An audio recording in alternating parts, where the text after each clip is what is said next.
नमस्ते दोस्तों, स्वागत है आपका द फैक्ट्स बिहाइंड में। मैं हूं आफ्ताब आलम। एट लास्ट इंडिया ने प्रोटेस्ट करना शुरू कर दिया यूएस के खिलाफ। यूएस जो कंटिन्यू सैंक्शन लगा रहा था, टैरिफ बढ़ा रहा था। हमारा एक्सटर्नल अफेयर मिनिस्टर ने कह दिया यूएस को, आप लोग को अगर दिक्कत हो रहा है हम लोग से, तो हम लोग से सामान क्यों ले रहे हैं, कौन सा सामान का बात कर रहे हैं, वही रिवील करेंगे आज के गेस्ट अतनुदा। एक्चुअल में हुआ क्या अतनुदा? देखिए, हम लोग बहुत दिन से जा रहे हैं कि हमारे ऊपर वेस्ट के डिफरेंट कंट्रीज, चाहे वो यूरोपियन यूनियन के कंट्रीज हो या फिर यूएस हो, अपने तरफ से जो चाहे जब चाहे कुछ ना कुछ बोलते ही जा रहे हैं, कुछ ना कुछ करते ही जा रहे हैं। मगर इंडिया जो है हमेशा अपने तरफ से आप चुपचाप रहा, या फिर इंडिया हमेशा ये कोशिश कर रहा था कि भाई हम लोग अगर कोई हमारे अलाई है, हम लोग उसके साथ एक ऐसा रिलेशन मेंटेन करें जिसमें बैलेंस्ड हो। हर कोई रिलेशन में अगर देखे कोई थोड़ा बहुत ऊपर नीचे हो सकता है, मगर एंड में जाके एक दूसरे को बैलेंस करना है, यही मेन फंडा है। मगर इस बार क्या हुआ, इस बार हमारे जो एक्सटर्नल अफेयर मिनिस्टर जयशंकर साहब है, उन्होंने अपने तरफ से स्टैंड लिया, क्योंकि बहुत दिन से हम लोग देख रहे हैं कि यूएस हम लोग के ऊपर कुछ भी कहे जा रहा है, ऑन द अदर साइड हम लोग को अलाई कह रहे हैं।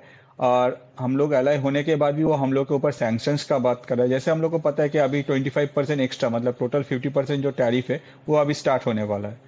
उसके ऊपर भी डोनाल्ड ट्रंप का जो स्टेटमेंट है या फिर वेस्ट का जो स्टेटमेंट है, उससे हम लोग को पता चलता है कि उन लोगों का एग्जैक्टली क्या स्टैंड है इंडिया को लेके। तो जयशंकर साहब का क्लियर कहना है कि अगर किसी को इंडिया से इतना ही प्रॉब्लम है, इंडिया जो भी कर रहा है उसको लेके, तो इंडिया का सामान वो ना खरीदे।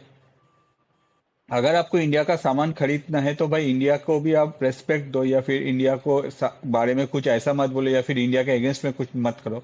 आप इंडिया के ऊपर टैरिफ इंपोज कर रहे हो, पहले 25%, फिर अनदर 25%, फिर आप बोल रहे हो कि भाई अगर लगेगा तो इन फ्यूचर हम लोग इसमें और भी कुछ सुधार कर सकते हैं, जिसके पीछे कोई लॉजिक नहीं है।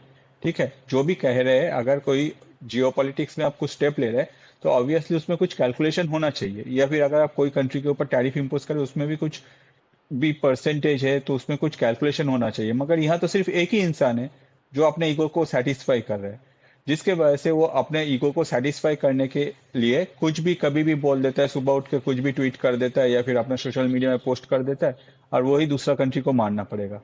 मतलब इतना दिन से जो मानते आ रहा था, अभी इंडिया ने अपने तरफ से स्टैंड लेना शुरू कर दिया, और हमारे एक्सटर्नल अफेयर मिनिस्टर जयशंकर साहब क्लियरली बोल दिया कि भाई अगर आपको इतना दिक्कत है, इंडिया से इतना प्रॉब्लम है, हम लोगों से आप कोई भी सामान मत लीजिए।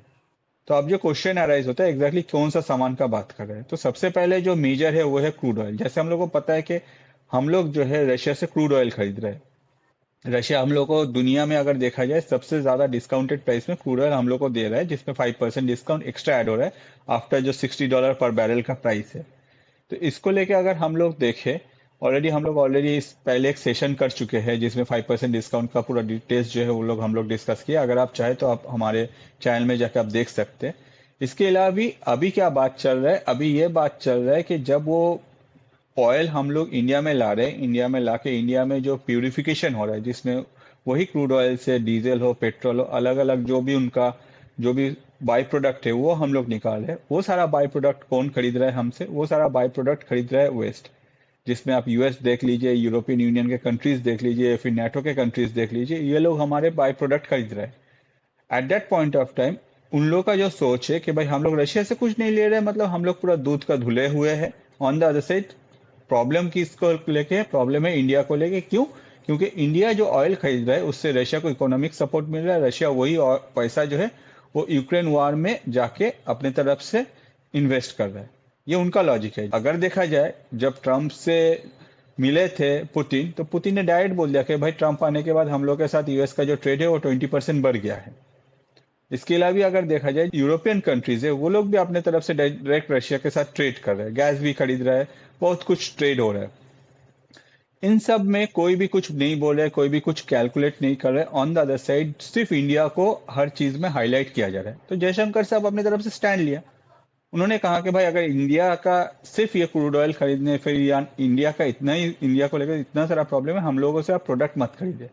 आज के डेट में आफ्ताब, हम लोगों के पास इतना सारा चैनल्स ग्रो हो रहा है, जिसमें हम लोग बहुत सारे कंट्रीज के साथ ऑलरेडी हम लोग का जो रिलेशन है वो ग्रो कर रहे हैं। जिसके वजह से हम लोग को सिर्फ यूएस का सोच के या फिर वेस्ट का सोच के बैठे रहने से नहीं होगा। और हम लोग वो चैनल काफी हद तक ग्रो कर चुके हैं, जिसमें हम लोग अपना जो प्रोडक्ट है, भले ही वो ऑयल हो या फिर दूसरा कोई भी प्रोडक्ट है, इंडिया जैसे हम लोग को पता है कि भाई धीरे धीरे जो प्रोडक्शन हब है वो बन रहा है। चाइना को रिप्लेस करने का जो सोच है इंडिया में वो पहले से ही ग्रो हो चुका है और इंडिया उस स्टेप में बहुत आगे बढ़ चुका है, जिसमें अगर हम लोग एप्पल का ही एक एग्जाम्पल ले लें, जो नया आईफोन आने वाला है 17, वो इंडिया में प्रोडक्शन होगा, ये एप्पल की तरफ से बोला गया है। ऑन द अदर साइड जब ये सब कुछ हो रहा है at that point of time, US अगर सिर्फ इंडिया को हाईलाइट करे या फिर इंडिया के अगेंस्ट में हर बार हर कुछ को हाईलाइट करके ऐसे बोल रहे, तो जयशंकर साहब अपनी तरफ से स्टैंड लिया कि भाई आपको प्रॉब्लम है, आप हमारा सामान मत लीजिए, आपको जहां से दुनिया में मिलता है, हर कोई कंट्री के पास खुला छूट है भाई, जिसके पास से आपको समझ में आ रहा है उससे जाके अपना जो सामान है वो खरीद लीजिए। तो ये जो स्टैंड ये इंडिया ने अभी लिया है, ये बहुत पहले लेने का जरूरत था, जिससे क्या होगा, दुनिया को क्लियर मैसेज जाता है कि भाई अगर इंडिया को बार बार आप पोक करते हो या फिर इंडिया का नाम आप मिसयूज करते हो, तो इंडिया भी अपने तरफ से स्टैंड ले सकता है। और सिर्फ ऐसा स्टैंड जिसमें दुनिया का मतलब दुनिया को पूरा क्लियरली दिखा दे रहा है कि भाई इंडिया के ऊपर जो ये ब्लेम दिया जा रहा है, ये एक ब्लेम गेम है जिसमें इंडिया अपने तरफ से हर बार जिम्मेदार नहीं है, इंडिया अपने तरफ से जो बेस्ट है वही कर रहा है। लगातार यूएस ने इंडिया के ऊपर टैरिफ लगा रहा था, कंटिन्यू अटैक कर रहा था, बोल सकते हैं। बोल रहा है ये जो ऑयल है ये इंडियन सिटीजन को इसका बेनिफिट नहीं मिल रहा है, ये तो कोई एक दो पूंजीपति के पास आ रहा है ऑयल, वो लोग बिजनेस कर रहा है। उसके बाद ये जयशंकर जी का रसिया में विजिट करना, उसके बाद आके ये स्टेटमेंट देना, इतना कॉन्फिडेंस आया कहाँ से जयशंकर जी से? आपको क्या लग रहा है? यही बात है, अब तक यही मेजर रीजन है।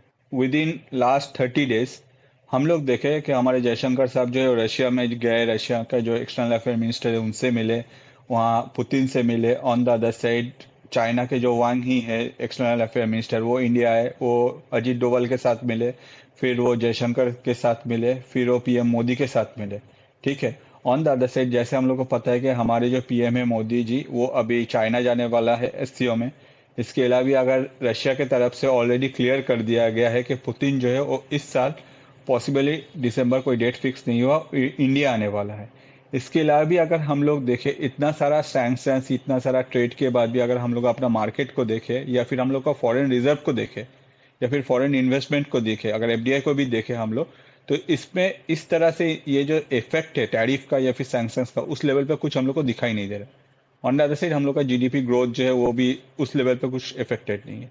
तो यही जो चीज है, ये सारा जो पॉइंट है, ये जयशंकर को जो कॉन्फिडेंस है वो ग्रो कर रहा है, क्योंकि जयशंकर को पता है कि भाई यूएस का ये सब जो पैंतरे है, ये सब पैंतरा इंडिया का जो ग्रोथ है उसको रोक नहीं सकता, क्योंकि इंडिया के पास आज के डेट में ऑल्टरनेट में बहुत सारा ऑप्शन है।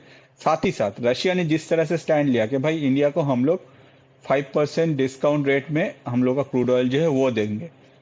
ऑन द अदर साइड दुनिया में पता है कि आज के डेट में इंडिया के जितने भी कंपनीज, और एक ब्लेम किया जा रहा है कि भाई इंडिया में कुछ एक पर्टिकुलर कंपनी जिसमें रिलायंस का भी नाम है और जो नायरा जिसमें रशियन इन्वेस्टमेंट भी है, तो उसका भी नाम है, कि ये लोग अपने तरफ से सिर्फ पैसा गेन करें। तो इसको लेकर हम लोग पहले ही डिस्कशन कर लिए थे कि कैसे गवर्नमेंट इससे प्रॉफिट गेन करे। इसके अलावा भी अगर हम लोग देखें, एक और फैक्टर है, वो फैक्टर यही है कि जब ये सारा इन्वेस्टमेंट मतलब ये सारा कुछ हो रहा था, इसमें अगर हम लोग देखें कि दुनिया में क्रूड ऑयल को प्यूरिफाई करने के लिए डिफरेंट लेवल ऑफ टेक्नोलॉजीज होते हैं। आज के डेट में रशिया के जो क्रूड ऑयल है उसको अगर प्यूरिफाई करके उसमें से पेट्रोल डीजल जो भी निकलता है, या फिर अगर दूसरा कंट्री को देखें तो उसमें अलग होता है। तो ये सारा जो टेक्नोलॉजी है, ये हर एक कंपनी के पास नहीं है, या फिर दुनिया में हर एक कंट्री ये नहीं कर सकता। उन लोगों को अपना जो सेटअप है वो पहले से रेडी करना होता है। अगर इंडियन कोई कंपनी के पास ये सेटअप है, इंडियन कोई कंपनी अपनी तरफ से रशियन जो क्रूड ऑयल है उसको प्यूरिफाई करके दुनिया में बेच रहा है, तो इसमें गलत क्या है? वो अपने तरफ से गेन कर रहे हैं। और यही जो टेक्नोलॉजी का ग्रोथ है इंडिया में जिस तरह से हो रहा है, या फिर इंडिया का जो जीडीपी का ग्रोथ है, या फिर इंडिया को जिस तरह के दुनिया का जो मार्केट है उसका एक्सेस मिल रहा है, इंडिया अपने तरफ से वो जो लास्ट इतना सालों से, जैसे हम लोग को पता है कि यूएस अपने तरफ से प्रोडक्शन हब नहीं बन सकता। आने वाले 10 साल में अगर यूएस अपने तरफ से मेहनत करता है तब जाके वो प्रोडक्शन हब बन सकता है। Otherwise US instant with in a year या फिर विद इन 2 ईयर ऐसा कभी इंडिया के जैसा या फिर चाइना के जैसे यूएस अपने तरफ से प्रोडक्शन नहीं कर सकता। तो इसके पीछे रीजन क्या है? अगर आपको प्रोडक्शन हब बनना है, आपको ये जो टोटल जर्नी है ये कुछ फेज में कंप्लीट करना पड़ता है, जिसमें एक टाइम देना पड़ता है। मगर यूएस अगर डोनाल्ड ट्रंप सोचेगा कि भाई रातों रात हम लोग आईफोन को प्रोडक्शन कर लेंगे या फिर सब कुछ कर लेंगे, तो ये डोनाल्ड ट्रंप का ओवर कॉन्फिडेंस है और कुछ नहीं। आज के डेट में टीम कुक को डोनाल्ड ट्रंप बिठा के समझाया कि भाई इंडिया से प्रोडक्शन हब हटाओ, मगर टीम कुक का कहना है कि भाई आईफोन 17 जो है वो इंडिया में प्रोडक्शन होगा। तो इससे जो है, इससे हम लोग को यही पता चलता है कि जो हमारे जयशंकर साहब है उनका जो कॉन्फिडेंस है, या फिर वो आज जो स्टेटमेंट दे रहे हैं वो कैसे ग्रो होगा। क्योंकि उनको पता है कि भाई हम लोग ने इस पे काम कर चुके हैं बहुत सालों से, और जो आउटपुट है वो हम लोग को दिखना शुरू कर दिया। जिसमें इंडिया का जीडीपी ग्रोथ अगर हम लोग देखें, या फिर इंडिया का जो इतना सारा सैंक्शंस के बाद भी इंडिया का जो भी एफडीआई है, या फिर इंडिया का डॉलर का जो हाल, मतलब जो प्राइस रेट है, तो ये सब से हम लोग को पता चल रहा है कि भाई आज के डेट में जयशंकर साहब जो बोल रहे हैं इसके पीछे मेजर रीजन है कि हम लोग वो मेहनत किया और हम लोग उस जगह में है जहां हम लोग ये बोल सकते हैं। आगे जाके ये किसको इफेक्ट करेगा, इस इफेक्ट उसको करेगा जो इंडिया के नाम में जो ब्लेम गेम खेल रहा है, या फिर दूसरा ब्लेम दे रहा है जिसमें कोई वैलिड रीजन ही नहीं है, या फिर जो इंडिया के ऊपर, फॉर एग्जांपल यूएस अगर इंडिया के ऊपर जो टैरिफ इंपोज कर रहा है जिसका कोई कैलकुलेशन नहीं है, सिर्फ मनमर्जी या फिर ईगो को सेटिस्फाई करना। अभी ग्लोबल मार्केट में पर बैरल $62 समथिंग जा रहा है। ये मार्केट प्राइस है, ग्लोबल मार्केट का वैल्यू है क्रूड ऑयल का। लेकिन रसिया को बेचना पड़ेगा $60 के आसपास।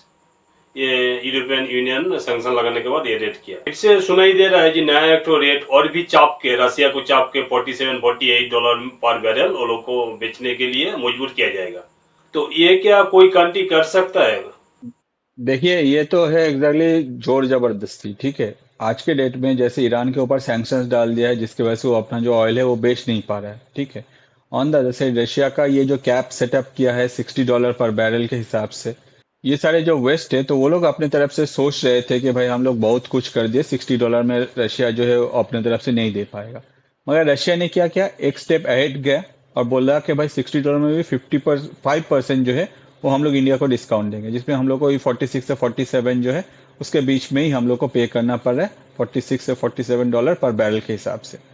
ऑन द अदर साइड जब इसमें भी रशिया का इकोनॉमी को यूएस अपने तरफ से, या फिर वेस्टर्न कंट्रीज जो है वो अपने तरफ से कोई भी हर्ट नहीं कर पा रहे रशिया के इकोनॉमी को, तब वो लोग अपने तरफ से सोच रहे हैं कि भाई यार काम करते हैं हम लोग, इसको रेट को और भी घटाते, वही 46 या 47 ऐसा कुछ करेंगे। ये फ्यूचर प्लानिंग है जिसमें रशिया इफेक्टेड होगा। मगर देखा जाए तो ये पहली बार नहीं है। लास्ट अगर हम लोग कुछ सालों से देखें तो रशिया के ऊपर ऑलरेडी 1,500-2,000 सैंक्शंस तो डाला हुआ है, वो भी डिफरेंट वे से, फिर भी रशिया अपनी तरफ से मूव कर रहे हैं और बहुत स्मूथली मूव कर रहे हैं। ऐसा नहीं कि रशिया कुछ प्रॉब्लम में है। ऑन द अदर साइड अगर हम लोग देखें दोनों कंट्री, मतलब रशिया और यूएस के जब प्रेसिडेंट मिल रहे थे अलास्का में, उस टाइम में पुतिन का जो बॉडी लैंग्वेज था तो बहुत एकदम कूल था, जबकि डोनाल्ड ट्रंप बहुत ही, जब मीटिंग कंप्लीट हुआ उसके बाद डोनाल्ड ट्रंप का जो भी बॉडी लैंग्वेज था, हर कोई दुनिया भर में इसको एनालिसिस किए थे, बहुत सारे स्पेशलिस्ट भी एनालिसिस किए थे। तो अगर आप उनका सुने तो इससे पता चलता है कि भाई जिसके ऊपर आप सैंक्शंस डाल रहे हो उसको कुछ फिक्र नहीं है, जो डाल रहे वो अपने तरफ से इतना सोच में चले गए कि वो सोच रहा है कि भाई फ्यूचर में हम लोग क्या करें। आज के डेट में यूएस के लिए सबसे बढ़िया क्या स्टेप होगा पता है, कि भाई जितना भी सैंक्शन है रशिया के ऊपर वो सब हटा लो। तब रशिया सोच में पड़ सकता है कि भाई हम लोग बिना सैंक्शन के क्या करें, क्योंकि उन लोगों का तो फ्यूचर प्लानिंग है ही, जो भी उन लोग अपनी तरफ से प्लानिंग करें उन लोगों को पता है कि भाई हम लोग के ऊपर सैंक्शन है और भी नया आ सकता है, ये सब एक्सपेक्टेड है। वो लोग उस हिसाब से अपना जो है सारे जो मतलब डिपार्टमेंट्स है या फिर सारे जो प्लानिंग है वो करके रखा है। अगर यूएस अचानक से सारे सैंक्शन हटा लेता है, जो कि होगा नहीं, तब जाके रशिया हो सकता है कि भाई डगमगाए या फिर सोचे भाई हम लोग क्या करें। अगर ऐसा तो होने वाला नहीं है, उल्टा ये लोग अपनी तरफ से वही पुराना ट्रेंड चले ही जा रहा है, तो ये और भी प्रेशर क्रिएट करो, करने दीजिए। पुतिन आराम से हैंडल कर पाता है ये सब, कोई उनके पुतिन के लिए ये सब कोई मतलब बड़ी बात नहीं है। अच्छा, जयशंकर जी का ये स्टेटमेंट के बाद यूएस से कोई रिएक्शन आया है? नहीं, अभी तक तो नहीं आया, मगर यूएस की तरफ से ऑब्वियसली रिएक्शन आएगा। वो लोग तो स्पेशलिस्ट है सोशल मीडिया में एक्टिव रहने के लिए या फिर बाकी सारा पोस्ट करने के लिए। तो जब तक ये वीडियो लाइव होगा होपफुली तब तक कुछ ना कुछ रिएक्शन तो आ ही जाएगा। तो दोस्तों, आप लोग को क्या लग रहा है, जयशंकर जी का ये स्टेटमेंट सही है? कमेंट करके जरूर बताइएगा। और जैसे आप लोग को पता है, हम लोग का नया सेगमेंट चालू हुआ क्वेश्चन आंसर का। तो आज का जो क्वेश्चन है, दुनिया में इतना सारा क्रूड ऑयल मिलता है, तो रसिया में जो क्रूड ऑयल मिल रहा है उसका स्पेसिफिक नाम क्या है? कमेंट करके बताइएगा। और हम लोग का पॉडकास्ट अगर अच्छा लग रहा है तो लाइक शेयर सब्सक्राइब जरूर कीजिए। Thank you. जय हिंद। Thank you Abdullah. Thank you Aftab. जय हिंद।